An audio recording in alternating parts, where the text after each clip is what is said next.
Η Καλομήρα έκλεψε την παράσταση και στη δεξίωση για το καλωσόρισμα των Αποστολών στο Βελιγράδι. Ωστόσο, η πιο ξεχωριστή στιγμή της βραδιάς ήταν αυτή που συνάντησε τον Ισπανό τραγουδιστή του Τσίκι Τσίκι, με τον οποίο χόρεψε και τραγούδισε.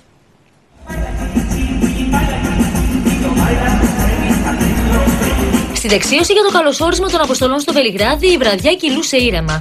Έως ότου έκανε την εμφάνισή της η Καλομήρα και είδε μπροστά της τον εκπρόσωπο της Ισπανίας, τον περιβόητο Τσίκι Κουάρτε.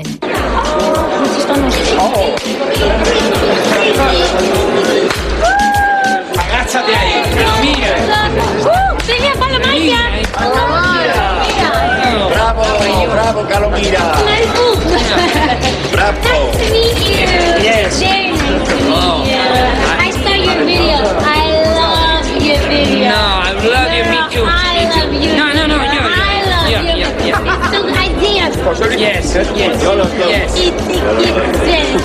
Κοιτάξτε, πέρασε το τσίκι τσίκι το φιστίκι. Αυτά θα βλέπει ο Βας και θα τραβάει το μουστάκι του που δεν πήγε στη Eurovision. Ο Παρασκευάς. Bas. My secret combination, boy, you have to try hard to win a destination in the center of my heart. Madre mía, me mareé. Impresionante. Qué voz más bonita. How is your song? Chiqui, chiqui, chiqui. Sí, baila chiqui. Yeah. Τον έρωτα του Ροδόλφο με την Καλομήρα έδειξε και η ισπανική τηλεόραση. Rodolfo se encontraba con la mujer que dice le ha robado el corazón. Su nombre Calomira y su país Grecia. I saw your video. He visto tu vídeo y me encanta. I love you. No, I love you. Βρήκε τον δάσκαλό του Ισπανός. Δεν τον άφησε σε χλωρό κλαρί η Καλομήρα. Poquito. Por Muy favor. Muy yo. poquito. Un poquito. Yes. Ready? Follow my job.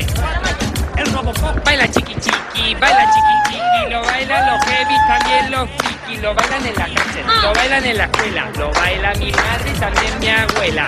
1, el breaking dance. 2, el cruzadito. 3, el malqueriazo. 4, el Robocop. 5, la Καλομήρα. Oh, that was good. Σε εκβεδρώσει, γαλοπούλες βλέπω, κοτοπουλάκια βλέπω. Δεν μπορώ άλλο. Υπομονή και η αγάπη σας συμπονάει.